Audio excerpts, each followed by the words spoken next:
Quand je regarde comme ça, on me voit. Si je regarde comme ça, on me voit plus. On me voit, on me voit plus. On me voit, on me voit plus. On me voit plus, on me voit. Super. On me voit plus. On me voit plus, on me voit. On me voit, on me voit plus. On me voit un peu, on me voit plus.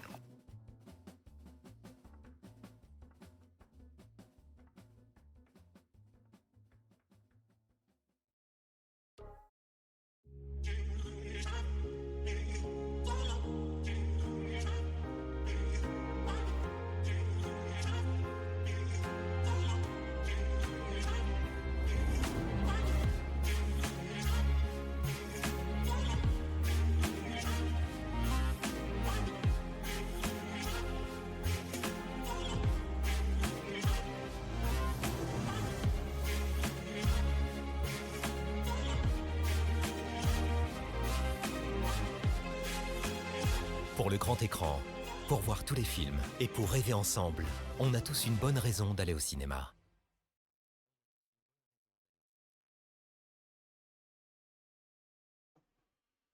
Mesdames et messieurs, bonjour. Bonjour Master, bonjour Paul Grog. J'espère que vous allez bien et que vous avez passé un bon début de semaine. Ce que mon corps. Il fait beau. Putain, l'après-midi, il y a 30. Alors, le matin, il y a 10 degrés. Mais l'après-midi, on monte à 30. C'est complètement hallucinant. On sait plus comment s'habiller. Alors, tout le monde tombe malade. Parce qu'une telle différence de température dans la journée, bah, ça fait des bronchites, des machins, là. Il y a le retour du Covid aussi par chez nous. Je sais pas, hier. Oh oui, moi, tu sais, le jour où je dis que ça va pas, putain, faut s'accrocher, hein. C'est que ça ira pas, hein. Là, préparez-vous, le jour où je dis, ouais, non, ça va pas, c'est que c'est la Troisième Guerre mondiale, là, hein, on y est, hein, c'est... Bon, en tout cas, la parole de Le Cornu vous insupporte. Bon, on a un gouvernement, hein, tiendra-t-il? On ne sait pas, on verra bien.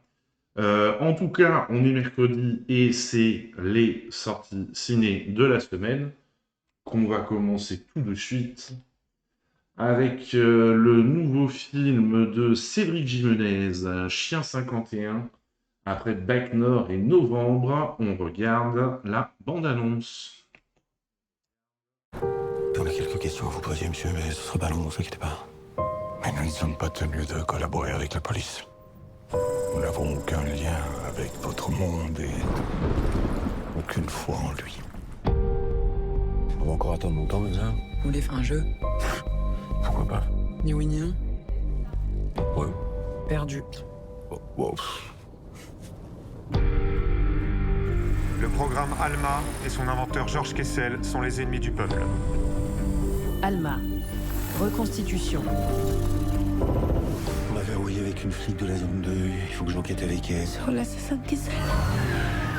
On a pris en chasse un véhicule noir, pas d'identité associée. Nous allons construire une société meilleure, Regarde-moi, sale merde. plus juste, plus sûre. Mais une fois que je serai sous les verrous, le gouvernement va classer définitivement l'affaire. Vous devez continuer l'enquête. J'ai confiance en vous. Je connais votre histoire. C'est quoi ce bordel? On connaît votre histoire, hein. On vous fait confiance. Mais vous êtes qui, putain? Oh!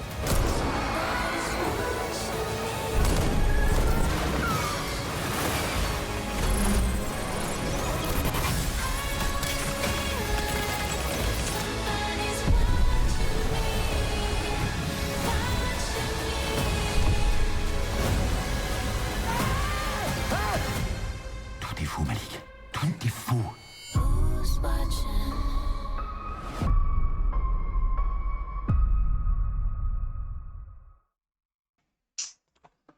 Et ben, ça donne pas envie, leur projet de société, là, hein.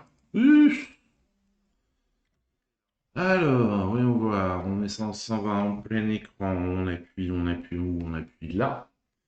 Qu'est-ce qu'on nous dit sur le film? Caméo classe à la réalisatrice Jeanne Herry, le compositeur et membre des Daft Punk. Thomas Bangalter et Hugo Bardin, alias la drag queen Paloma, font tous les trois une apparition dans Chien 51.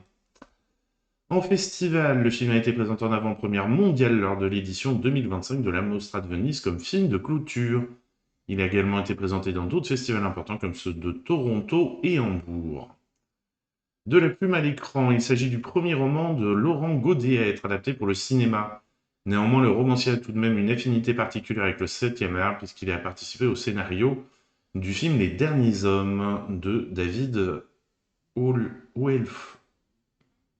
Welofen, sorti en 2024.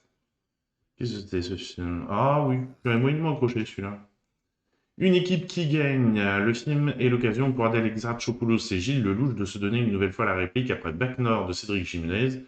Fumée fait tousser de Quentin Dupieux et je verrai toujours au visage de Jeanne Herry. En outre, la comédienne s'est également illustrée devant la caméra de l'acteur, réalisateur avec L'amour ouf. Acteur fétiche, Chien 51 marque la 4e collaboration de Cédric Jimenez avec Gilles Lelouch après La French, HHHH et Bac Nord. La French, ouais, c'était sur le juge Pierre Michel qui se faisait assassiner, il était chouette. Jean Dujardin était bien là-dedans. Le H, je ne l'ai jamais vu par contre. Médaille d'argent avec un budget de 42 millions d'euros quand même. Chien 51 se situe à la 2e marche du podium des films français les plus chers à sortir en 2025, juste derrière Dracula de Luc Besson, que j'ai toujours pas pris le temps de voir, qui a coûté la bagatelle de 45 millions d'euros. C'est rien. Changement de casting. À l'origine, ce devait être l'acteur et réalisateur québécois Xavier Dolan qui était pressenti pour le rôle de Théo Primarval, mais le rôle a finalement été repris par Romain Duris. Ah, il aurait pu être bien, effectivement, avec sa tête là. Ouais, ça aurait été différent, mais il aurait pu être bien. Une longue aventure. Le tournage du film a duré 4 mois du 19 août au 18 décembre 2024 en région PACA, Île-de-France ainsi qu'à Bruxelles. Une thématique récurrente, Chien 51 permet une nouvelle fois à Cédric Jimenez d'aborder la notion de l'individu confronté à la machine, en l'occurrence ici l'intelligence artificielle. Cette thématique était déjà abordée par le réalisateur dans d'autres de ses films comme Bac Nord. Ah, ok, ça va me dire, mais il n'y a pas de machine dans Bac Nord. Mais l'individu face à la machine judiciaire, ok. Oh. Novembre, l'individu face à la machine terroriste ou La French, l'individu face à la machine mafieuse. Deuxième adaptation littéraire. Il s'agit de la deuxième adaptation d'un roman sur grand écran que signe Cédric Jimenez, après HHHH de Laurent Binet, sorti en 2017. Une équipe fidèle. Le scénario est l'œuvre de Cédric Jimenez et Olivier Demangel, avec qui le réalisateur avait écrit son précédent long-métrage Novembre 2022. Outre son co-scénariste et ses comédiens Adèle Exarchopoulos et Gilles Lelouch, Cédric Jimenez traverse sur Chien 51 avec plusieurs de ses collaborateurs fétiches, comme le chef opérateur Laurent Tangy, avec qui il a déjà travaillé sur les 3 autres films, La French, HHH et Bac Nord, et le compositeur Guillaume Roussel, qui l'accompagne sur tous les longs métrages depuis La French. Une autre ville, contrairement au livre qui plaçait le récit dans une ville fictive de Maniapol. C'est original comme nom, Mania, les manias qui tiennent la cité. Cédric Jimenez a transporté l'intrigue dans un Paris futuriste décomposé comme dans le roman en 3 zones distinctes. Des références marquées pour le personnage de John Markham, le militant anti-système qu'interprète Louis Garrel. Cédric Jimenez s'est éloigné des grandes figures révolutionnaires du XXe siècle comme Fidel Castro et les FARC pour aller davantage vers quelque chose de plus contemporain. Il cite notamment comme référence Julian Assange ou le mouvement des Anonymous. Et ben voilà, je pense qu'on a une bonne presse. J'ai vu le lancement aux 9h des Halles, je crois qu'il a fait plus de 100 spectateurs à 9h aux Halles de Paris. Ouais, on est à une... Ah ouais, tiens, un petit peu moins bien que les précédents, 3,1 sur 5. On est un petit peu en deçà de ces précédents films. Allez, on change d'ambiance et on revient à quelque chose d'un peu plus calme. avec le nouveau film de Arnaud Desplechin, Deux pianos. On regarde la bande-annonce. Il y a encore combien de temps avant d'atterrir? 1 heure à peine. Qu'est-ce que tu allais faire à l'autre bout du monde? Tu es trop doué pour ça. Redis le plus fort, ça, s'il te plaît. Tu es tout seul.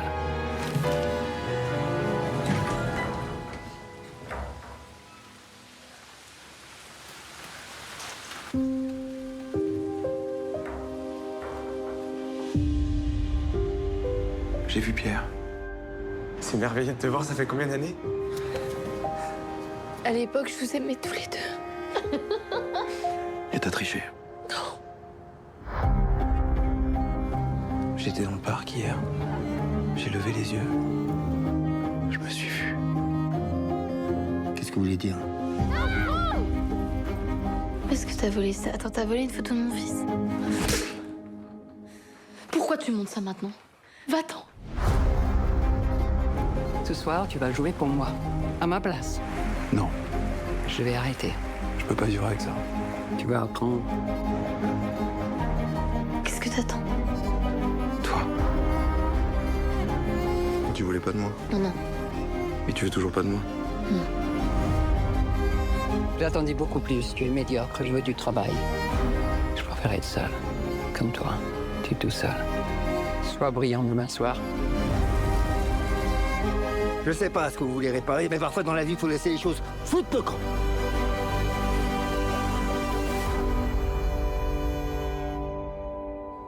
Pourquoi t'as jamais essayé de m'enlever?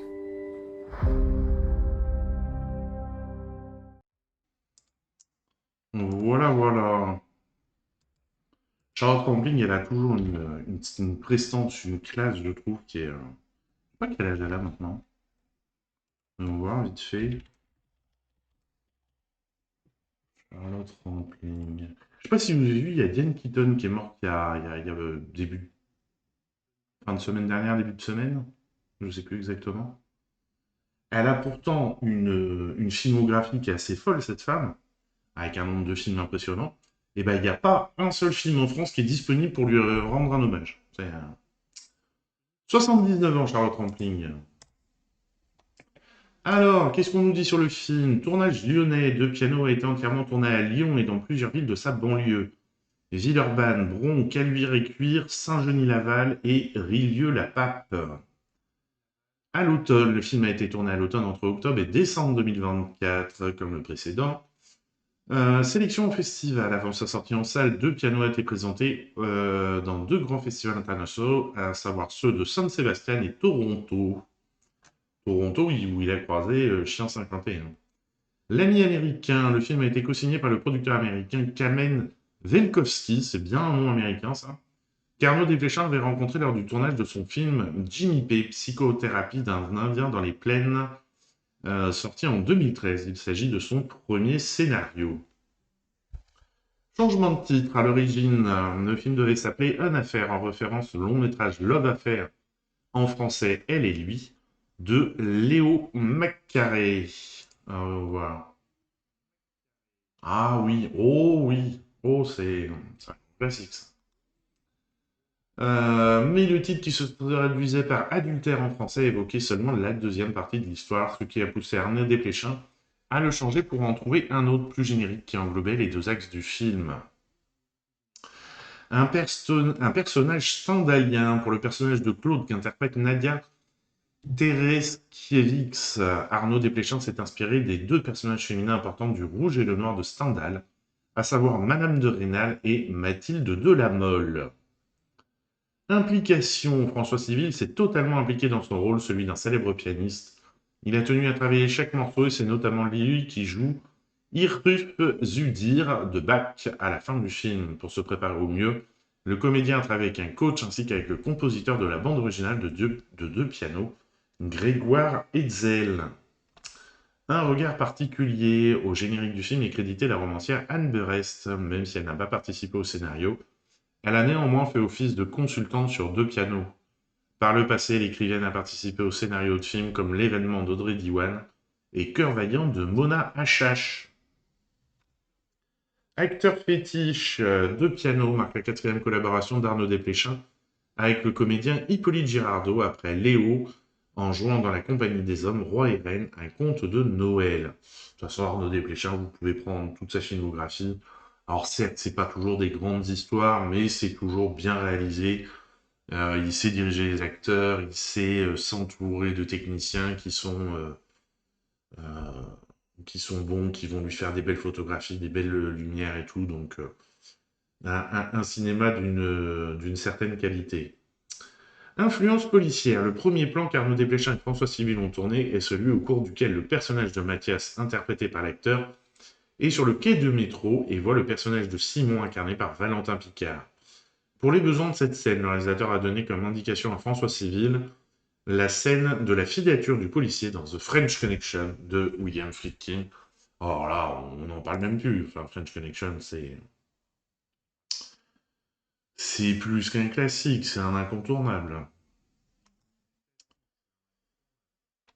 Allez. Et alors, la presse 3,2. C'est un peu timide, là, cette semaine.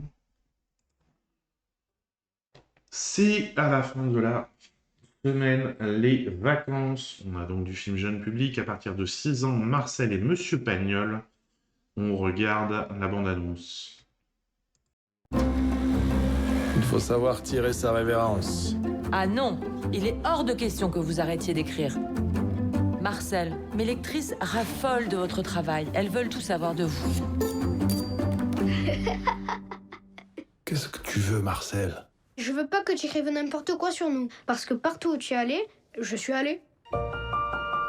Simone, ça y est, je suis muté à Paris. C'est là que tout se passe. Progression. Si l'écriture ne marche pas, je pourrais me remettre à enseigner. Et être malheureux devant ton tableau jusqu'à la fin de tes jours? Eh ben, c'est pas comme ça qu'on va devenir célèbre. Et pourquoi tu n'écrirais pas une pièce qui se passerait chez toi, à Marseille? J'ai le point. Ce Marius, c'est un chef-d'œuvre. Ce succès n'a pas l'air de te faire plaisir, Marcel. Qu'est-ce que je vais faire maintenant? Et action! Mais qu'est-ce qu'il a de plus, ton cinéma parlant, hein? Grâce à la caméra, je pourrais m'envoler dans les airs. Je ne serai plus limité par les dimensions de la salle. Je pourrais montrer un visage à 50 cm pour y voir couler une larme. Tu veux que je pleure? Finalement, je vais le faire, ton boulanger cocu.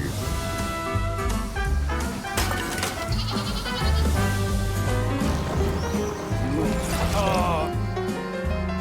Mesdames et messieurs... Marcel? Pagnol! Monsieur Marcel Pagnol! Je te le promets, maman. Un jour, tu seras fière de moi. Alors, j'ai hâte de voir.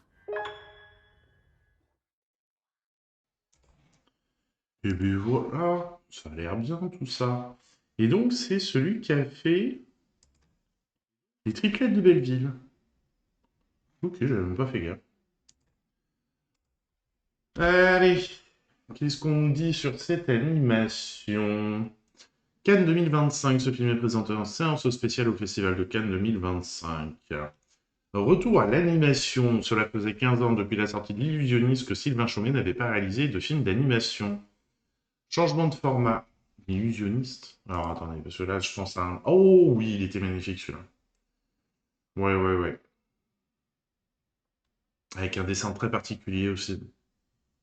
Ah, il était vraiment chouette. Si vous avez l'occasion, L'Illusionniste, vraiment, ouais. Les triplettes de Belleville aussi, d'ailleurs. Changement de format. À l'origine, le film doit avoir une autre forme. En effet, le réalisateur Sylvain Chomet et les producteurs s'étaient mis d'accord sur un projet de documentaire autour de la figure de Marcel Pagnol avec 2 scènes animées, dont une avec Rému Fernandel et Marcel Pagnol lui-même. Il se trouve que ce sont les parties animées qui suscitaient le plus d'intérêt. Le cinéaste a donc revu sa copie pour réaliser un biopic entièrement animé. Une première, Marcel et Monsieur Pagnol, le 3e long-métrage d'animation de Sylvain Chomet, après Les Triplettes de Belleville et L'Illusionniste. Contrairement aux 2 premiers qui étaient muets, celui-ci est parlant. En outre, il s'agit de son premier film réalisé en numérique. Inédit. Le film comporte un extrait inédit du film La prière aux étoiles que Marcel Pagnol a en partie détruit pendant la guerre. Ce n'est que très récemment que cet extrait a été découvert. Effet miroir, la chanson du générique est signée du rappeur SCH, grand amateur de l'œuvre de Pagnol. Comme ce dernier, il était amené à quitter la Provence pour s'installer à Paris. En outre, les deux artistes sont également nés dans la même ville, Aubagne, dans les Bouches-du-Rhône. En famille, parmi les personnes à l'origine du projet, il y a notamment Nicolas Pagnol, qui n'est autre que le petit-fils de Marcel Pagnol. Par ailleurs, parmi les coproducteurs du film, il y a également Achargeant Poiré, petit-fils d'Alain Poiré, qui était l'un des grands amis de l'écrivain et le distributeur de ses films.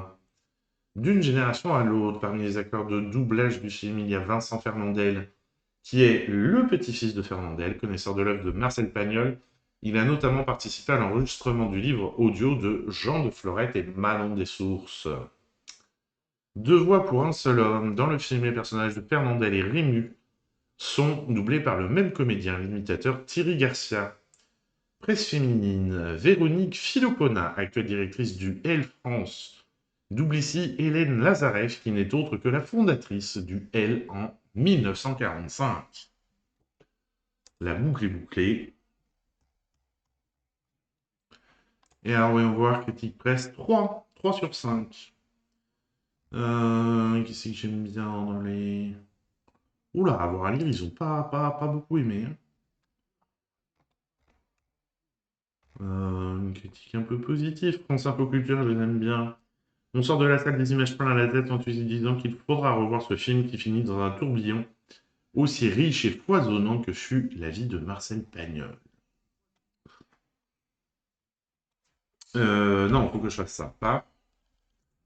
Allez, gentlemen. On va passer maintenant à une comédie. Alors bon, moi j'ai un problème avec les comédies récentes. Je ne trouve pas que la bande-annonce soit excellente, mais voilà, ça sort aujourd'hui, on en parle. Le jour J, on regarde la bande-annonce. Gentlemen, après l'échec de l'opération Butterfly, notre dernière chance est un débarquement massif sur les plages de Normandie. Ils sont où les autres, là, l'armada, tout ça? On s'est pas trompé de jour. Mais non, on s'est pas trompé de jour, non, bien sûr que non. On s'est trompé de jour.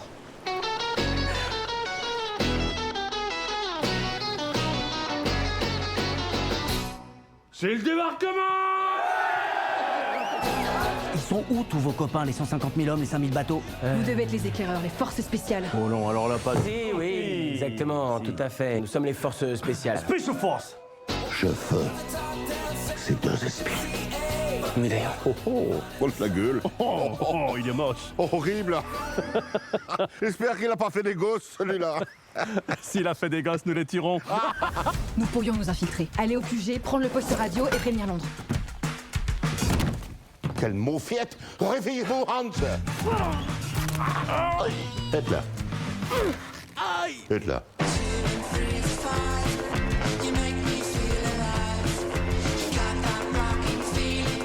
Allumez le feu.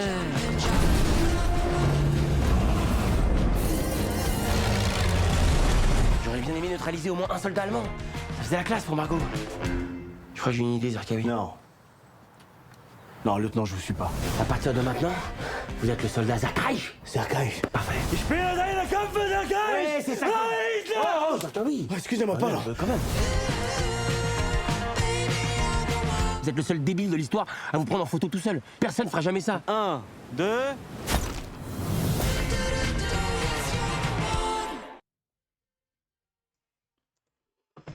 Bon, voilà, quoi. Moi, ouais, ça me motive pas, franchement, à aller le voir. Alors, qu'est-ce qu'on nous en dit de ce chef-d'œuvre? Sélection en festival. Monsieur Conche de Cake, bonjour, j'espère que tu vas bien. Le film a été présenté en avant-première lors de l'édition 2025 du Festival du film francophone d'Angoulême. Et de 3, le jour J est le troisième film de Claude Zidi Jr., que Claude Zidi Jr. réalise en solo après Ténor, Maison de retraite 2. Ça va bien, écoute, il fait beau, tout se passe bien. Et bientôt les vacances.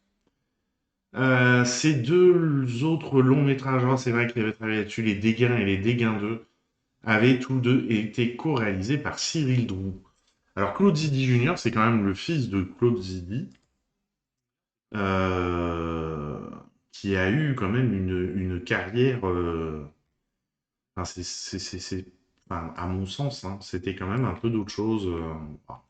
Et, si on va aller voir un petit peu Claude Zidi, filmographie, Le Grand Bazar, les Bidas, toutes les Bidas, l'aile ou la cuisse, la Zizanie, les Soudoués, l'inspecteur La Bavure, Banzai, les Ripoux, toute la série des Ripoux, c'est lui qui avait fait ça, les Rois du Gag. Bon, ouais, il y a aussi Astérix et Obélix contre César, hein, que voulez-vous, on peut pas non plus tout... Mais ouais, quand je vois la différence d'écriture, ça me dédole un peu. Alors, qu'est-ce qu'on nous dit d'autre? Acteur fétiche. Avec le jour J, Claude Zidi Jr. retrouve plusieurs comédiens avec lesquels il a déjà travaillé, notamment sur son dernier film Maison de retraite 2, à l'image de Kev Adams, Brian Boulel, Chantal Latsou ou encore Jarry. De la Normandie à la Bourgogne, même si le film est censé se dérouler en Normandie, il a été presque tourné exclusivement dans le département de l'Yonne en Bourgogne, notamment au château d'Ancy, à la carrière d'Aubigny ou encore au pub d'Auxerre. Au pub d'Auxerre, il n'y a qu'un pub à Auxerre. Mais c'est catastrophique, rajoutez-leur des pubs. Dimension autobiographique, Claude Zidi Jr. a eu l'idée du jour J en 2009. Comme dans le film, le réalisateur s'est trompé de date par rapport à un rendez-vous sur un week-end du mois de mai. Alors que sa sœur devait partir en Normandie, le réalisateur lui a fortement déconseillé de se déplacer en raison des commémorations du D-Day qui allaient mobiliser de nombreux chefs d'État, sauf que les célébrations en question se déroulaient un mois plus tard, en juin. De cette anecdote, Claude Zidi Jr. a vu un ressort comique qu'il a ensuite donné le jour J. Clin d'œil, la scène du film dans laquelle les personnages de Kev Adams et Brian Bouel arrivent devant un hôtel face auquel se déroule un anniversaire a été tournée dans le village de Noyer-sur-Serein. Dans l'Yonne, c'est précisément ici qu'avait été tourné un grand classique de la comédie, qui se passait également pendant la Seconde Guerre mondiale, La Grande Vadrouille de Gérard Houry, bien entendu, avec Bourvil et De Funès, très grand classique. C'est quelle année ça? 66. De père en fils, avec le jour J, Claude Zidi Jr. dirige Christophe Guibé dans le rôle de Charles de Gaulle. Le comédien n'est autre que le fils de Henri Guibé, célèbre acteur de comédie. Ce dernier a d'ailleurs travaillé avec le père du réalisateur Claude Zidi dans le film La moutarde monte au nez. Révélation, le premier rôle féminin du film est interprété par la jeune comédienne Marie Parizeau. À l'exception d'une apparition dans le film Rock'n'Roll de Guillaume Canet en 2017, elle n'avait jamais de cinéma jusqu'à présent. Elle n'avait jamais fait de cinéma jusqu'à présent. Relisez-vous, s'il vous plaît, Allociné. De mère en fille, les décors du film sont l'œuvre de la chef décoratrice Cécile Deleu. Fait amusant, cette dernière a commencé sa carrière en travaillant sur les films de Claude Zidi comme Association de malfaiteurs ou Ripoux contre Ripoux. Oh, qu'est-ce qu'ils étaient bien les Ripoux. Un autre casting, la production du jour J n'a pas été un long fleuve tranquille, puisqu'il lui a fallu de nombreuses années avant qu'il ne puisse être monté. En effet, entre le moment où Claude Zidi Jr. a l'idée du film et le tournage, il s'est passé 15 ans. Pendant ce laps de temps, le cinéaste avait envisagé plusieurs comédiens pour son projet, comme Jean Dujardin, Omar Sy ou encore Romain Duris. Équilibre, compte tenu du budget du film, 8 millions d'euros, et la durée du tournage, 7 semaines. Claude Zidi Jr. a dû être assez stratège et adapter précisément son planning. Rien n'était laissé au hasard pour que le jour J ressemble à ce qu'il avait imaginé. Et voilà donc pour ce film. Alors, on va voir la note. Est-ce que la... Ah, bah voilà, déjà quand même par rapport au précédent film... J'allais dire, parce que Apollo film, qui est une branche de CGR, la célèbre chaîne de cinéma, le dernier film qu'ils ont sorti, ils avaient oublié de prévenir la presse. Ils avaient oublié d'envoyer des invitations. Donc la presse ne s'est déplacée qu'une semaine après et a commencé à mettre des articles sur le film une semaine après sa sortie. Là, ils ont pensé à envoyer. Ils auraient peut-être pas dû, parce que du coup, ça fait une note à 2. sur 5. Il y a Le Parisien qui met 4 sur 5. Tous les autres, c'est 2 et 1. Alors, qu'est-ce qu'il y a? On va rester sur une critique... allez, une critique positive, une critique négative. Critique positive, c'est la seule. Le Parisien, très rythmé, le film multiplie aussi les références contemporaines. Après des clins d'œil à Star Wars, John Hallyday ou la sauce algérienne, Louis Baudin vient présenter une improbable météo du débarquement. Je vois pas pourquoi on parle de Louis Baudin. Allez. Oh. Allez, Première. Magazine Première. Qui a mis 1 étoile. Scénario poussif, humour daté, interprétation mêlant sortie de piste incontrôlée. Variant, officier nazi et pantouflage paresseux, Didier Bourdon. Réalisation transparente, voilà un nouvel exemple de ces nombreuses comédies françaises qui semblent plus viser le prime télé d'un dimanche soir que le grand écran. Ah mais il n'y a pas... honnêtement, tronche, il n'y a pas que l'affiche qui donne pas envie. Hein. La bande-annonce, ça donne pas envie non plus. Allez, c'est les vacances. On le redit, on le répète, donc on a du film d'animation qui sort. Et ce coup-ci, c'est Hooper et le secret de la marmotte. On regarde la bande-annonce. En octobre, le plus grand des aventuriers arrive au cinéma. C'est bon les gars? À ta place, je ferai particulièrement attention au cactus pivotant. Action!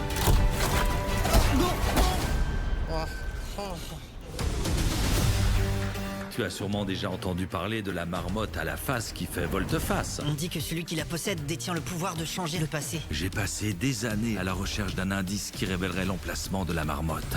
C'est quoi ton plan? Trouver la marmotte pour pouvoir sauver notre peuple. Des oublis volontaires qui désignent l'emplacement d'un trésor. L'horloge a été intentionnellement effacée. C'est là que se trouve la marmotte. Waouh, il y en a qui comprennent vite quand on leur explique longtemps. Waouh, on va devoir grimper. En tout cas, pour une fois, pas de piège mortel. C'est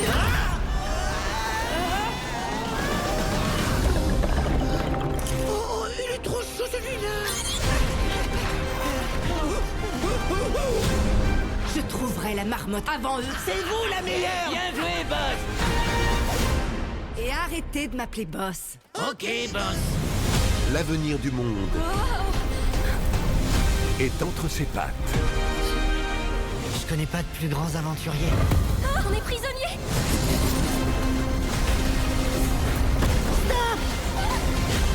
Hopper et le secret de la marmotte. À mon signal, tu mets plein gaz. Appelez-moi quand c'est fini.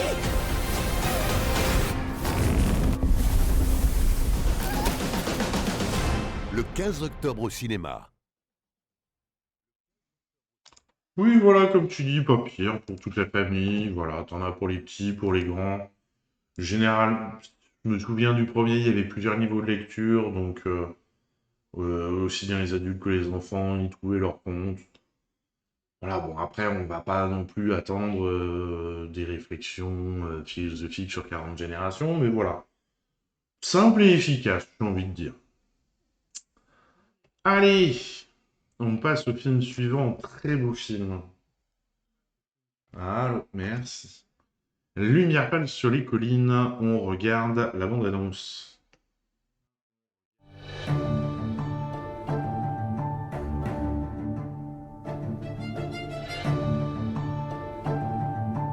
Mum, will you tell me about your lives before in Nagasaki? あの時は一人で立ってられんかったんです。あの辺は原爆で何もかも吹っ飛んじゃったからしばらくは本当に大変だった。君があの日被爆戦やったとは本当に良かったと思うとるとよ。次郎はあんたには優しかね。Sound wonderful. Not true.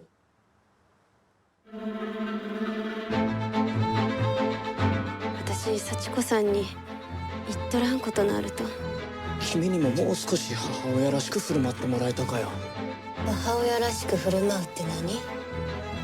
今まで言ってきたいろんな言葉諦めるってこと？わかるわよ。私たちは似てるものとっても。私のせいなんです。あんたのせいじゃなか。いいえ。大丈夫ね。希望のアルトヤモン。遠い山並みの光。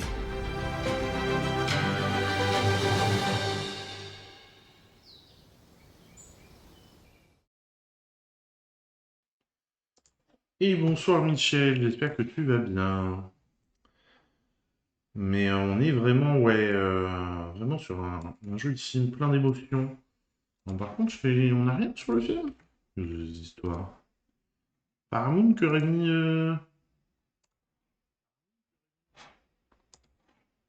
Et où... ah oui, bon alors, très, très, très rapide, hein, ce qu'il y a à dire sur le... ce qu'il y a à dire sur le film. Ce film est présenté en sélection de certains regards au Festival de Cannes 2025. Point. Voilà.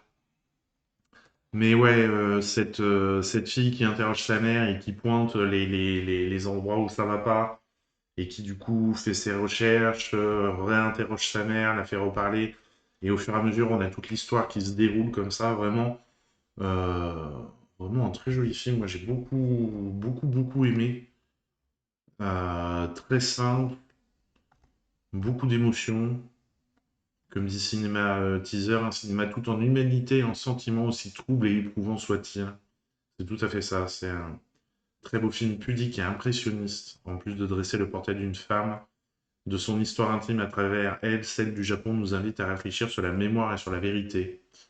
Voilà, qu'est-ce qu'on veut transmettre, qu'est-ce qu'on veut garder pour soi.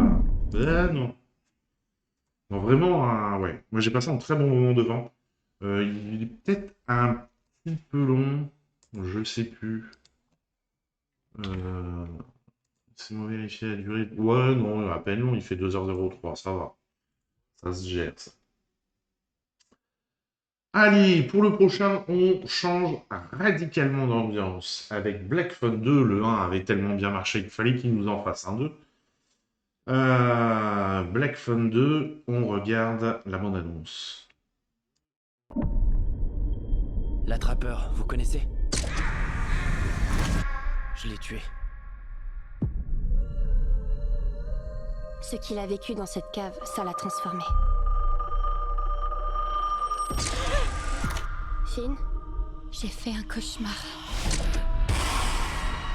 Les enfants avaient disparu. T'es arrivé, c'est tout. Oui, mais d'un endroit bien réel. Une colonie de vacances. Il faut qu'on y aille.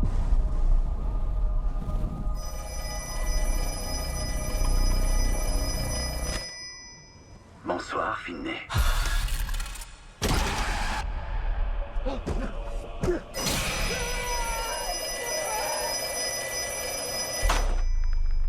Tu m'as tué.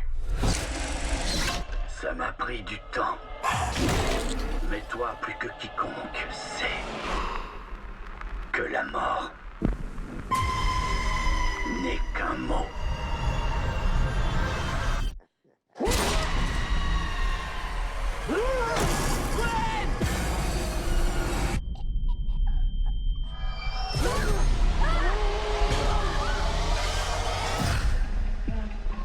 Gwen, réveille-toi! Réveille-toi!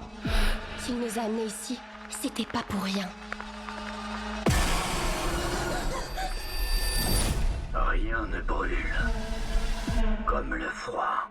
Gwen!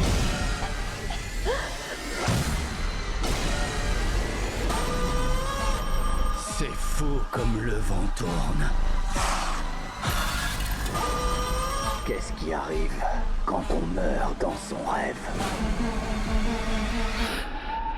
Il est temps de le découvrir.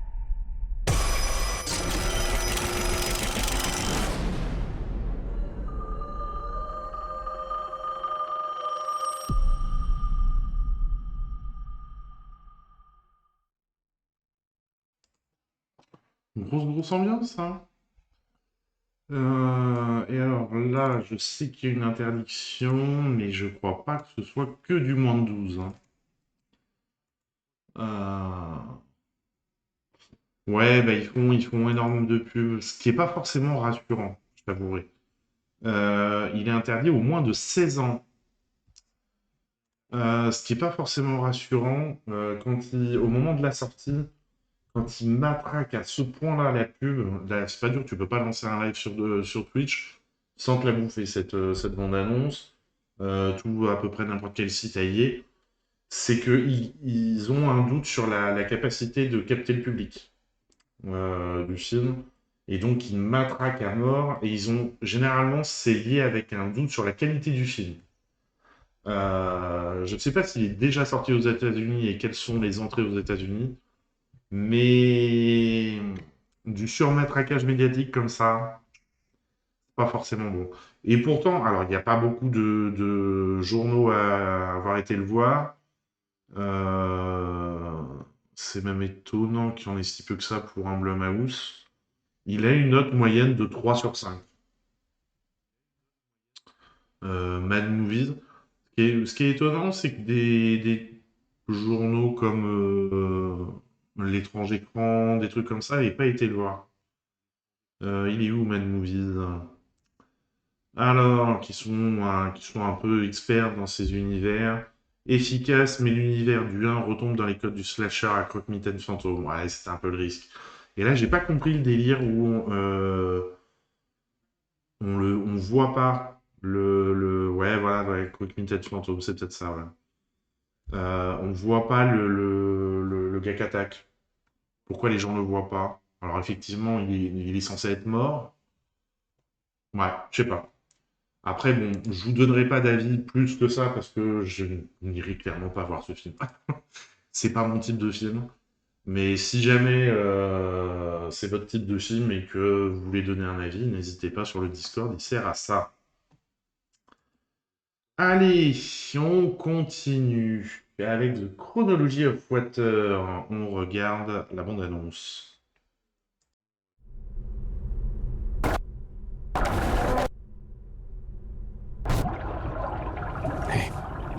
Can't sleep, huh?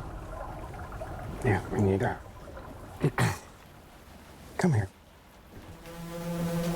I want to talk to you. It was my voice who left. Hey, look at me.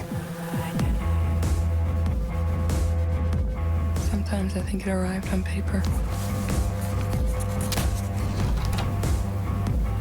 Hey, honey.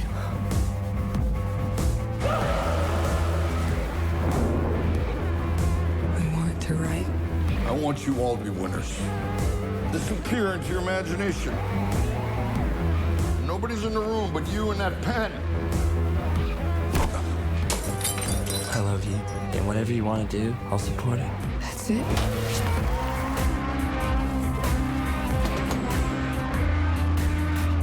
When there are no words for the pain, let your imagination change what you know to plan.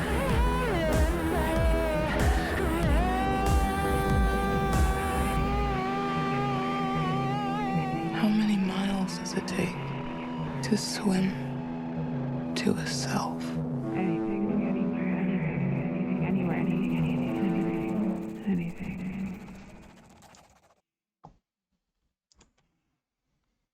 Il y a une sacrée image. Si c'est pas tourné en 35 mm, ça, ou en 16, enfin en pellicule toujours, ça en donne vraiment l'impression.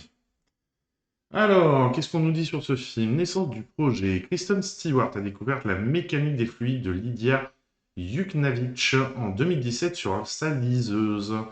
La lecture l'a bouleversée physiquement au point d'appeler son équipe dès les premières pages pour rencontrer l'autrice. Ce choc émotionnel est à l'origine du projet, qu'elle a ensuite façonné comme une œuvre intime et sacrée. Ce qui m'a attiré, c'est la fragmentation du récit. Yuknavitch ne vous propose pas une narration bien ordonnée, elle vous tend plutôt les éclats d'une vie en exigeant que vous les assembliez vous-même. Cet acte de reconstruction, c'est-à-dire le fait de voir une histoire se briser puis de choisir d'en recoller les morceaux, s'est retrouvé au fondement de ces certitudes qui me disaient « Ce texte doit devenir ton premier film ». 8 ans d'écriture et 500 versions. On va pas se mentir, ça fait beaucoup.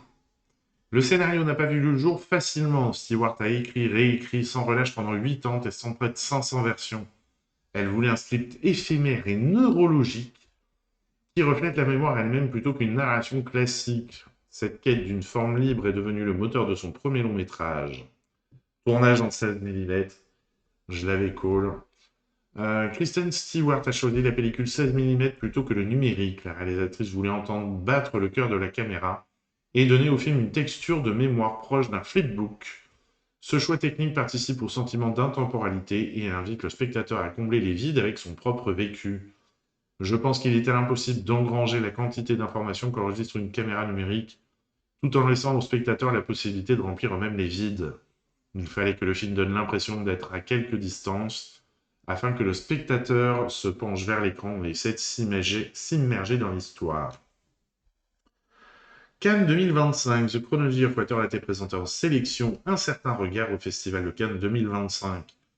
Kristen Stewart est une habituée de la croisette puisque plusieurs des films dans lesquels elle a joué, y ont été présentés comme Sur la route, Sils Maria, Personal Shopper, Café Society ou encore Crime of the Future. Alors, on va voir qu'on voit un peu tout ça. Sur la route, ça ne me dit strictement rien. Sils Maria, oui, il était chouette, oui, avec Juliette Binoche. C'était magnifique. Personal Shopper, réalisé par Olivier Assayas. Pas son meilleur Olivier Assayas, je trouve. Café Society, Woody Allen, bon, alors le mec est pas forcément très clair, mais celui-ci était quand même génial. Les Crimes du futur, Cronenberg, quoi. Il était vraiment chouette celui-ci. Il était profond. On va peut-être couper parce que je suis pas sûr que ce soit forcément très twitchable tout ça. Mais ouais, Crime of the Future, il pose vraiment plein de questions. Imogen Poots choisit sur un coup de foudre. Imogen Poots incarne Lydia de ses 17 ans à presque 40. Un rôle difficile qui exigeait à la fois vulnérabilité et intégrité. Pour Kristen Stewart, la comédienne est devenue l'âme du film. Je la suis depuis des années et le hasard a fait que nous avons plein de connaissances en commun. Des personnes importantes dans nos vies, mais nous ne nous étions jamais vraiment rencontrés. Lorsqu'elle a envoyé une vidéo de casting, nous avons organisé une deuxième rencontre au cours de laquelle elle devait lire une scène. Elle avait à peine prononcé un mot que j'ai dit « Stop !» Il faut tourner avec une vraie caméra dès maintenant. Un film qui a failli ne jamais exister. Le projet a rencontré de nombreux obstacles financiers et artistiques. Kristen Stewart a dû convaincre longtemps avant de réunir les bonnes personnes. Le sujet jugé dérangeant rendait le montage du projet ardu. Mais la passion et l'obstination ont fini par fédérer producteurs et partenaires, la cinéaste précise. Nous avons dû métaboliser beaucoup de douleurs pour trouver quelque chose qui nous semblait beau, et c'est ce dont parle le film, créer ses souvenirs avec ces personnes, les filmer sur une pellicule, pour qu'ils ressemblent à un rêve auquel nous pourrions nous référer et que nous pourrions revivre. Alors on va faire une petite pause là quand même pour parler finance, voilà. C'est un film anglais, certainement, américain, je ne sais pas, on ne sait plus. Mais USA, voilà, bon. Un film où le CNC n'existe pas, et donc il est extrêmement dur de monter des projets. Il faut trouver des financeurs. Alors, si le sujet est jugé dérangeant, est-ce qu'on retravaille le scénario? Est-ce qu'on essaie de trouver d'autres financeurs? Alors, à un moment où on attaque le CNC en règle et qu'on lui baisse les budgets comme pas possible, ce serait bien de se rappeler que il est quand même bien utile pour financer des projets et éviter de passer des années à essayer de monter son film. Voilà, et que, somme toute, pour le bien de la diversité, ce serait bien qu'on ne le nie pas complètement, quand même, et qu'on le laisse, qu'on lui redonne même de la force et de l'engagement, qu'il puisse s'engager un peu plus. Allez, on finit. Un montage vivant et fragmenté, The Chronology of Water, n'a pas été pensé comme un biopic classique. Stewart continue à écrire même pendant le montage, reliant de nouvelles images et souvenirs pour créer une narration mouvante. La structure volontairement fragmentaire incarne la manière dont les souvenirs et traumatismes se recomposent. Et alors, quand on dit la presse 3,6, oh bien. Culture au point, beaucoup aimé. Il y a dans The Chronology of Water Une rare capacité à filmer l'hypersensible et à travers elle le macabre désir de vouloir l'anesthésier, tuer la douleur et les indélébiles cicatrices du passé, mais de l'autodestruction jaillira la création et avec elle un grand premier film de Christophe Stewart. va marcher beaucoup moins bien. Monsieur Leval, bonjour, j'espère que tu vas bien. Ah va beaucoup moins bien marcher. Allez, c'est les vacances. J'arrête pas de le dire, hein, j'ai l'impression. Mais du coup, on a du film jeune public qui débarque. Et là, on en a un très beau. C'était au début une série de courts-métrages. Et ils ont réussi, vu le succès de la série de courts-métrages, ils ont réussi à en faire un film d'une seule traite. Donc la série de courts-métrages était à partir de 3 ans. Là, on est sur un film à partir de 6 ans. Fait par les mêmes réalisateurs-réalisatrices. Et vraiment, moi j'avais beaucoup aimé les courts-métrages, et le passage au film est, à mon sens, très réussi aussi, parce qu'on passe vraiment un très bon moment, tout en abordant des sujets dont on peut discuter un peu après avec les enfants qu'on accompagne. La vie de château, on regarde la bande-annonce. Tu sais, Violette, tes parents avaient préparé un papier au cas où il leur arrive quelque chose. Ta maman avait dit très clairement qu'elle voulait que ton oncle s'occupe de toi. Tu savais qu'il travaillait ici? C'est par ici. Ça fait un bail qu'on s'est pas eu.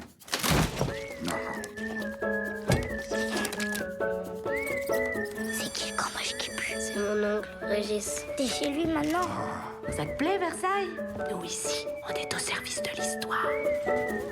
Quand Marie-Antoinette est arrivée à Versailles, elle avait 12 ans. C'est pas beaucoup plus vieux que toi. Et tu vis où maintenant? Au château de Versailles. Et moi, je suis la reine d'Angleterre. Michael! Violette! Nous sommes dans le grand appartement du roi. Ici, c'est le salon Hercule. Malcolm, il veut tout le temps venir ici. Il dit que j'ai une vie de château. Le premier qui arrive à la carotte a gagné. Allez, viens, tu vas voir, c'est ça l'araignée. Elle apporte de l'eau dans les bassins avec toutes ses pattes. Bienvenue dans le théâtre de la reine.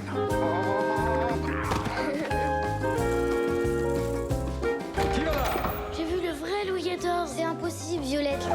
La vie est plus drôle avec toi. Puis on est une famille de deux.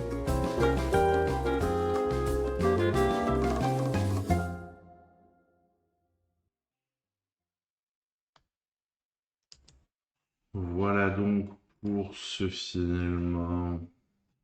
J'avais fait une petite critique sur celui-ci. J'ai foutu ça où maintenant? Où on parle des films, ça fait un petit moment que j'ai vu celui-là.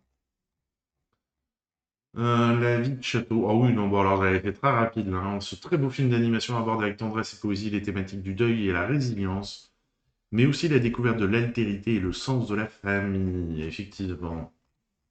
La plus rapide que ça, tu meurs.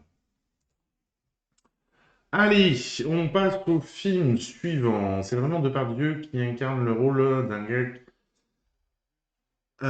C'est vrai qu'il a des intonations, mais je crois pas que ce soit lui. Je crois pas. On a vérifié ça. Donc attends. Comment qu'il s'appelle lui? Doit vivre chez son oncle Régis. Et Régis. Non, c'est Frédéric Pierrot. Et c'est vrai que je suis d'accord, il a des intonations de voix un peu à la Depardieu. Mais c'est Frédéric Pierrot. Il y a Jacques Weber aussi qui fait un des rôles. Voilà. Mais non, je pense que... Ouais, il y a... Par moment, on dirait, oui. Je suis assez d'accord. Mais non, enfin bon... Là, je pense que Depardieu, on va pas le voir pendant... On va peut-être plus trop le voir. Hein. Allez! Pour le film suivant, on a un problème. La bande-annonce n'est pas du tout diffusable sur Twitch. Donc, ce que je vais vous faire, je vais vous le mettre. Hop. Dracula Météore, c'est celui-là. Tac, et je vais vous le mettre sur Discord, comme ça. Ceux qui veulent le voir, paf, on parle de tout et de rien. La bande à mousse. Je ne peux pas montrer sur Twitch. Ceux qui sont curieux, vous pourrez comme ça la découvrir. Alors, par contre, on a quand même un résumé que je vais vous lire. Il est interdit, pour donner un ordre d'idée, il est interdit au moins de 16 ans. Et c'est pas à cause de la violence.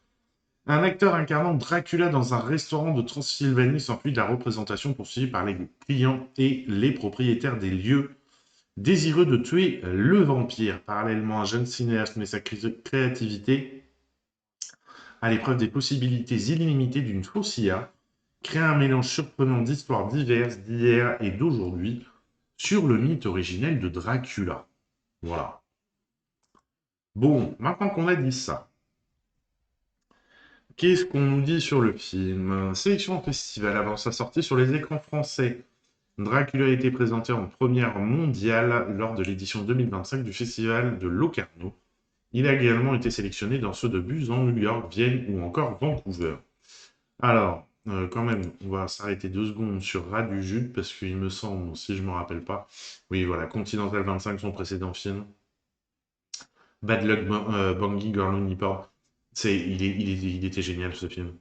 C'est un réalisateur qui prend toujours un sujet de société et qui va le triturer à l'extrême pour essayer de voir où il peut aller avec. Et franchement, moi, à chaque fois, ces films, j'ai beaucoup aimé. C'est vrai que j'essaye de... Alors, ce qu'il y a, c'est qu'interdit au moins de 16 ans, il n'y a personne qui va voir un film, quoi.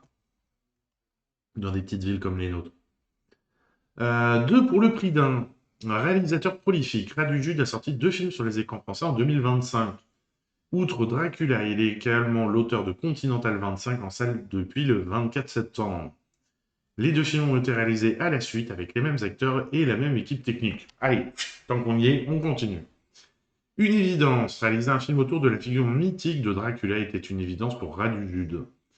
Cinéaste majeur du cinéma roumain, ce dernier a même des liens avec la région de la Transylvanie par son père. En outre, le réalisateur a déploré le peu de films européens autour du célèbre vampire qui a jusqu'ici surtout intéressé Hollywood. Partant de ce constat, Rat du Jude a donc voulu proposer sa propre version du mythe. Très peu, j'ai pas le temps. C'est trop long les séries. Rire à canine déployée, Rat du Jude a eu l'idée de Dracula d'une manière assez singulière. En effet, tout est parti d'une boutade. Alors qu'il se trouvait au festival de Rotterdam pour présenter Bad Luck Bangui, alors l'unicorn, vraiment celui-ci, si vous avez l'occasion de le trouver, regardez-le, il est vraiment génial. Là, il creuse vraiment la société roumaine et il montre, enfin voilà, c'est d'un côté, ça va sur des sites porno ou dans des sex shops, mais de l'autre côté, ça va à l'église et faut surtout pas le dire, quoi. Le réalisateur a constaté avec stupeur l'accueil plutôt discret réservé à son film de la part des festivaliers. C'est alors qu'il a plaisanté en faisant savoir qu'il avait un futur projet sur Dracula. Devant la curiosité manifeste provoquée par cette fausse nouvelle, le réalisateur s'est pris au jeu et a commencé à réfléchir à un film autour de ce sujet.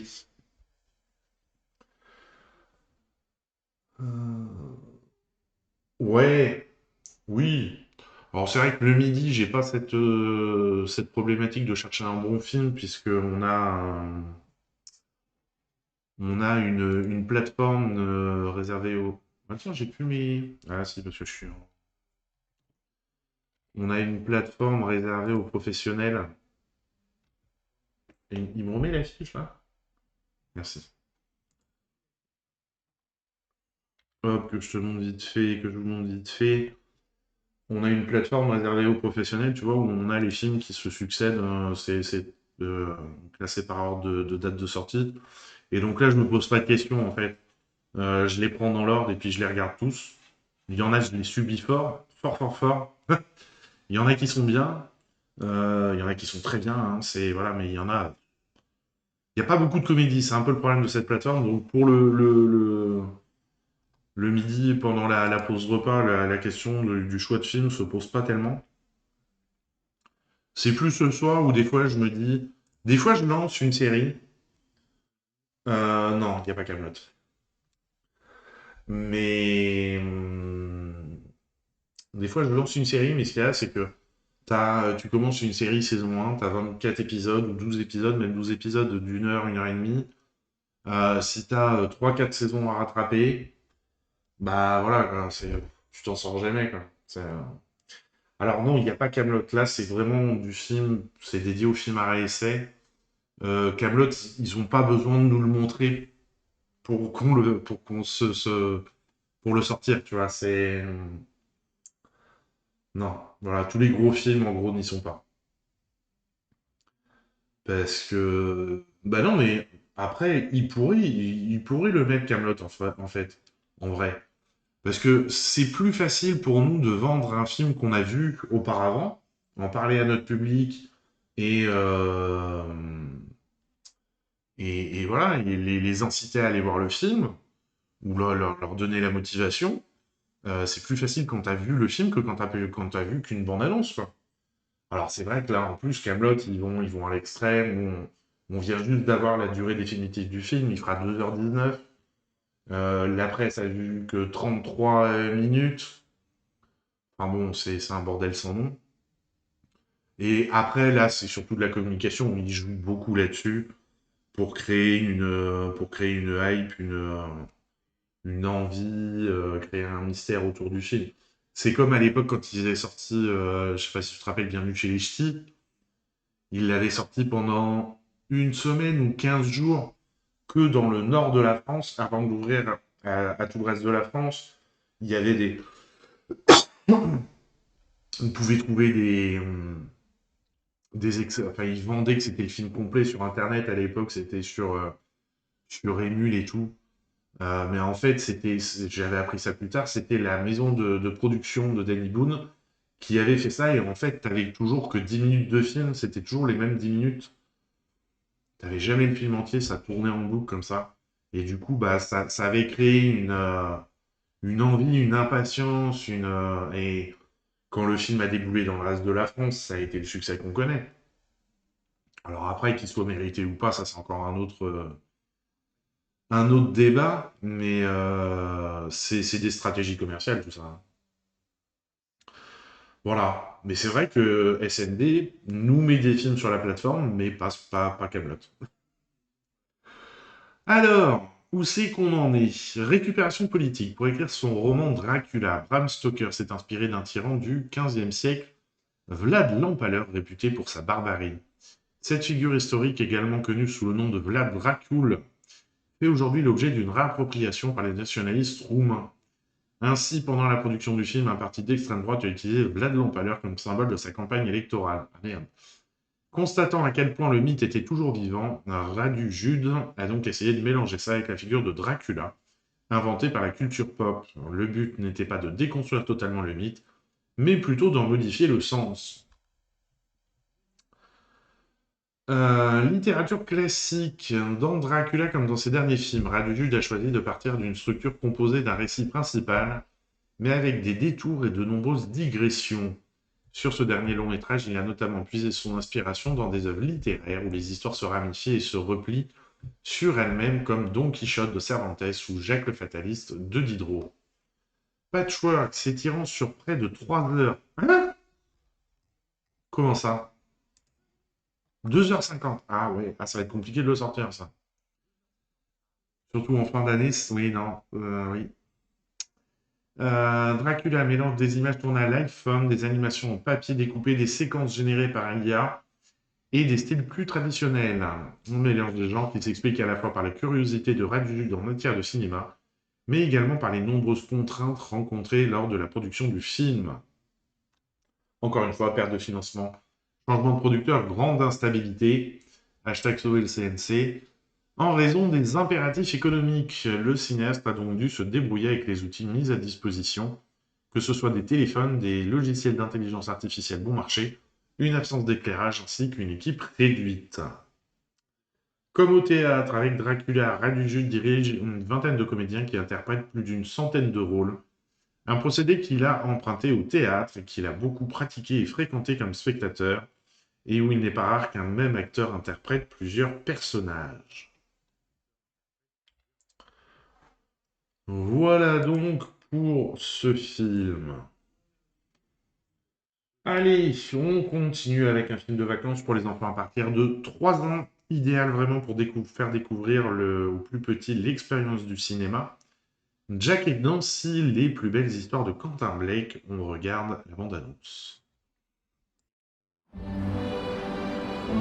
Découvrez 2 histoires de Quentin Blake, le célèbre illustrateur de Roald Dahl. Commençons avec Jack et Nancy, 2 enfants qui voulaient vivre de grandes aventures. Nancy, le bateau d'Enrique est de retour. Non, attends. Le vent devient vraiment fou. Où étiez-vous passé? On s'inquiétait, nous. On a vécu sur une île tropicale. On a rencontré des singes.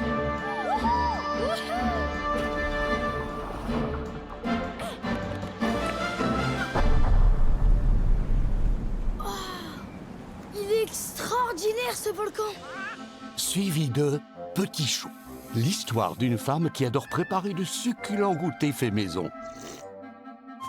Bonjour, petit oiseau. Qui es-tu, mon pauvre? Elle va croiser la route d'un petit oisillon qui va transformer sa vie avec sa joie et un appétit grand comme ça.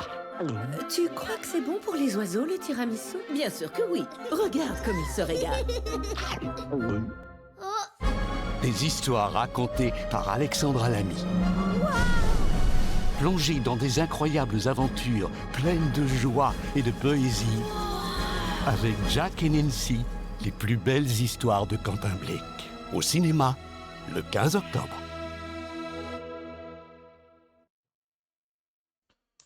Voilà, il est bien cette petite série de films. Allez, on continue avec un documentaire, Le Dernier Compromis. Le Dernier Compromis, oui, c'est ça. On regarde la bande-annonce. On arrive à la retraite, on est déjà cassé. Là, moi, je ne peux plus. Cette rentrée de janvier, c'est celle du dossier des retraites.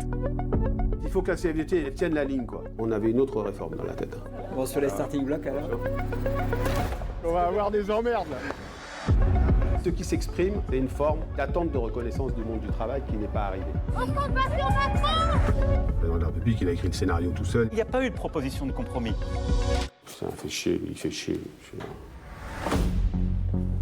Est-ce qu'il envisageait de durcir un petit peu le mouvement? Ça casse de partout, ça fait de... Madame Borne, je peux vous dire qu'il y a toujours un avantage au dialogue dans un pays qui est en train de se foutre sur la gueule. Sur le fondement de l'article 49, alinéa 3 de la Constitution... Non, on peut pas faire. Quelle que soit l'issue, c'est pas bon. Moi, je veux bien arrêter de jouer avec ça. Parce que moi, je joue pas avec ça. J'en ai plein le cul. Je vais vous dire, j'en ai ras le cul.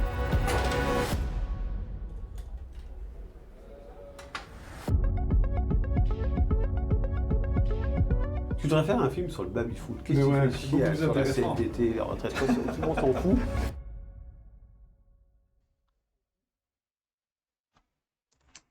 Alors attendez, j'ai pas très bien compris qui c'est. C'était l'ancien secrétaire de la CFDT, ce mec? Je me rappelle même plus quelle tête il avait. En tout cas, c'est le sujet des retraites. Laurent Berger vit ces derniers mois au tête de le... Ouais, ok, c'est ça. Donc on suit comment il a vécu le truc.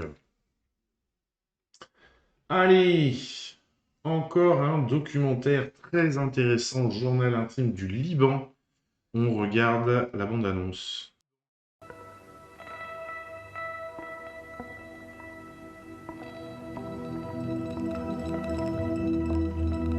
قد ما يصير في حروب بهالبلد الله ما رح يتركنا كانوا يقولوا ما بقى عبالي انطر حتى يصير في عجوبة بدي غير بدي اخلص من كل هالظلم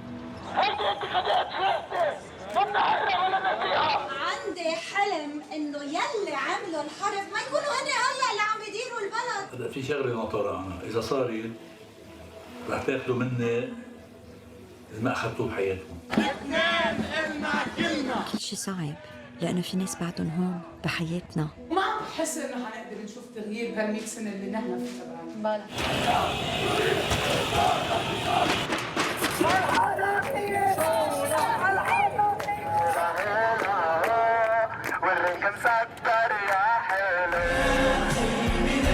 صور، شوف الصور برا كمان الصور، كيف لما اجي انا تفاديل كل هول بيعملوا ثورات كلها كانوا. نحن الثورة الشعبية ونحن الثورة الشعبية وإن الحرب الأهلية. الحلم انه بس مين قتل بيي، بس عم يسألني كل يوم مين قتل بابا. كنا عايشين ترومة حرب أهلية اللي نحن مش فاهمينها اليوم، ما بقى أنا بدي أحمل لهم ترومتهم، هن بدهم يحملوا لي ترومة اليوم اللي عايشونا فيها اليوم واللي رح يعيشوا أولادنا فيها. هيدي السنة مصيرية، هيدي السنة يا بتصنعنا يا بتدمرنا.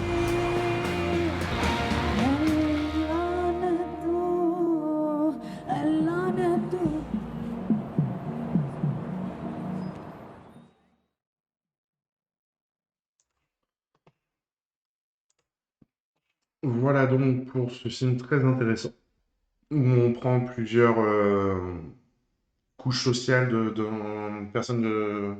différentes personnes dans différentes couches sociales de la société libanaise, et on se rend compte que tous ont cette envie de faire sauter le régime qui s'est installé là depuis trop longtemps, qui vit de la corruption, qui détourne tout à des fins privées plutôt que de vraiment gérer le pays et faire vivre ce pays qui était quand même un des phares de l'Orient. Quand même, le Liban, hein, ça a été très riche, aussi bien culturellement que économiquement et tout. Donc, et comment cette société, malgré des manifestations, malgré des engagements, malgré qu'ils aillent voter, bah tiens, comme nous, hein, on est voté, mais on n'écoute pas. Voilà, comment tout ça tourne en rond, et il y a une génération, des générations même, qui sont sacrifiées parce que, voilà, deux, trois familles qui tiennent tout le truc et qui ne lâchent pas. En tout cas, moi, j'adore l'affiche. Le film est intéressant, mais l'affiche est vraiment magnifique. Alors, où qu'on en est, qu'on arrive au moment Bollywood. Je perds mes mots, ça y est, c'est fini.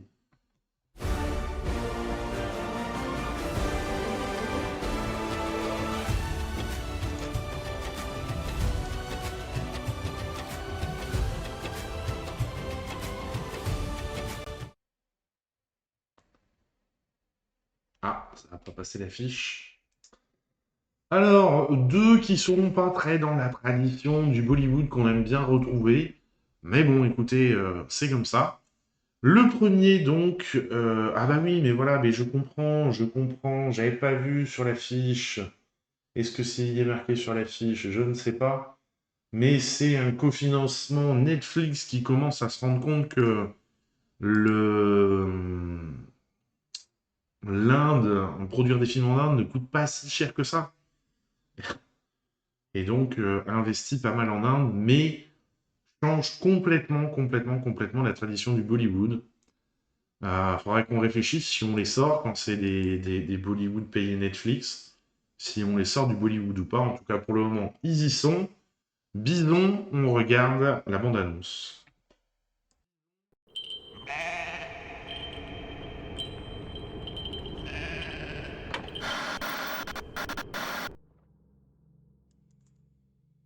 Je trouve que c'est extraordinaire quand même, parce que, bon, coproduction Netflix ou pas, j'ai l'impression qu'on n'y comprend jamais rien à ce qui va se passer dans leur film. Quand tu regardes la bande-annonce, là, tu te dis... Ouais, ok, bon, on verra ce que ça donne, quoi. Allez, on passe au deuxième Bollywood de cette semaine, DMAC, film d'horreur. C'est rare qu'on ait des films d'horreur qui nous viennent d'Inde. La narration, c'est que... Oui, c'est ça, tu sais pas trop pourquoi il y a un match au milieu, là, je sais pas si c'est pas de foot, mais un sport indien, je sais pas trop. Au milieu, là, ça dure pendant 1 minute, t'as du match, là. Bon. Allez, on en était où? Dimac, film d'horreur. On regarde la bande-annonce.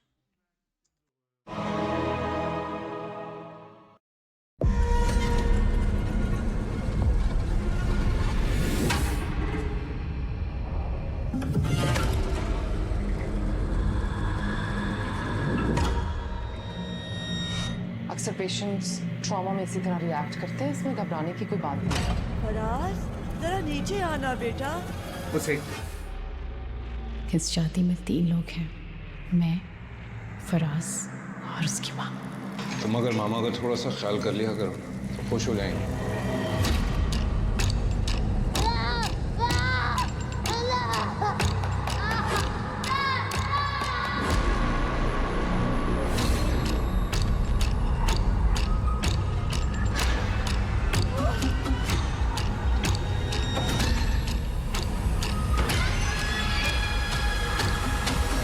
बीवी है ना, अपनी माँ के साथ मिलकर जादू टोना करती है।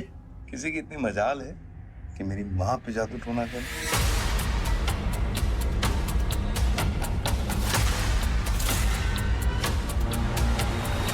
आज पे कितनी हसीन लगती है।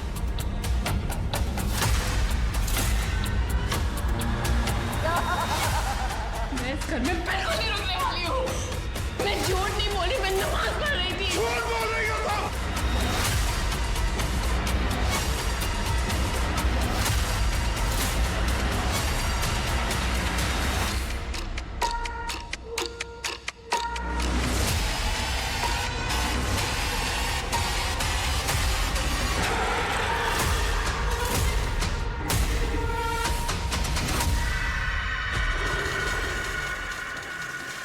यहाँ आओ मेरे पास।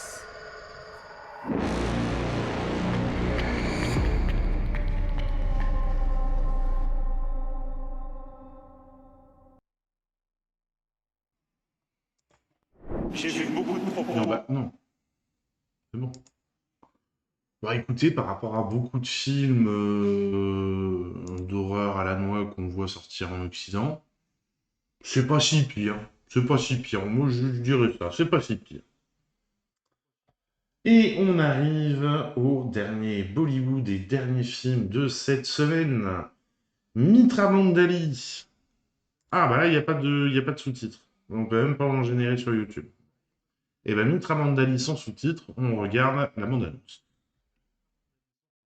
ఎవర్రా వాళ్ళు ఎంతమందిరా ముగ్గురులో 4వ వాడు ఎవడ్రా అసలు నీ పేరేంద్రా టోనీ సార్ అసలు పేరేంది బే విజయ్ సార్ విజయ్కి టోనీకి ఏం సంబంధం రా విజయ్ ఆంటోనీ సార్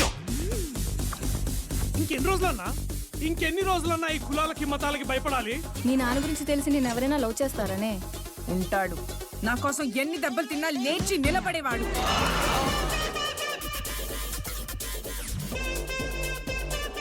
నా కోసం ఎవరినైనా ఎదిరించేవాడు రౌండ్ అప్ చేసి కన్ఫ్యూజ్ చేయకండి నా గురించి మీకు తెలీదు కుక్కని కొట్టినట్టు కొడతా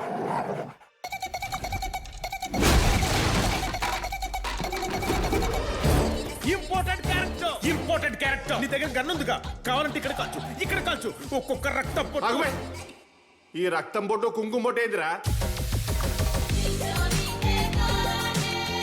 మీ పొజిషన్ నాకు క్లియర్ అర్థమైందిరా ఆ పిల్ల మీ ఇద్దరు ఎవరు పడ్డా గానీ ప్రేమ గుడ్డిదని నమ్ముతారా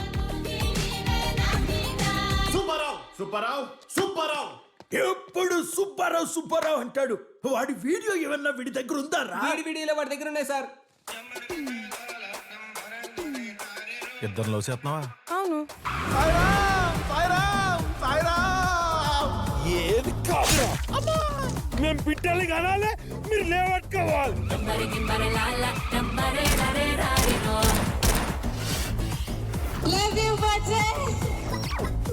నీలాంటి మహిళా మండలి వల్లనే మాలాంటి మిత్ర మండలంతా అంతరించిపోతుంది నువ్వు నాశనం అయిపోతావే నీ ఇన్స్టాగ్రామ్ డిలీట్ అయిపోను పోలీస్ స్టేషన్ దగ్గరే ఉన్నది పోతే అయిపోతావు చెప్తున్నా దగ్గర నీ ఇష్టం వచ్చేసింది ఆ పోలీస్ స్టేషన్ దగ్గర అయింది ఇప్పుడు ఏం చేద్దామని చెప్పు వెనక నుంచి పోనీ అన్న దూరం అవుతుంది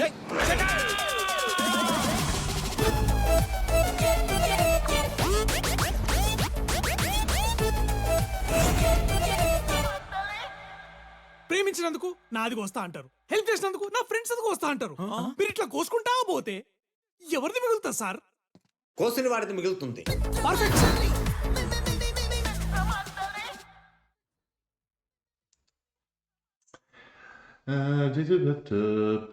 Eh bien, bonne soirée, mon cher Tronche. Et à la prochaine. Il a l'air bien poussif, celui-ci. Hein. Mais il correspond peut-être plus à ce qu'on recherche d'un... Comment ça s'appelle? D'un film Bollywood. Bien, mesdames et messieurs, nous arrivons à la fin de cette émission. On a eu pas mal de films, des films différents. Des jolis films, des comédies, des drames.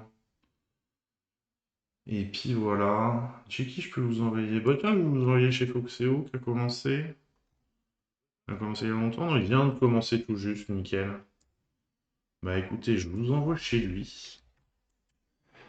Bonne soirée à toutes et tous.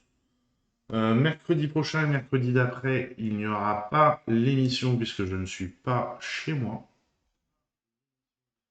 Mais on reprendra début novembre les sorties de la semaine. Donc je crois la prochaine émission, ce sera le 5 novembre, la prochaine émission des sorties de la semaine. Voilà, on lance le raid. Merci à toutes et tous de votre présence. Je vous souhaite une très bonne soirée et je vous dis à début novembre. À ciao, bonsoir.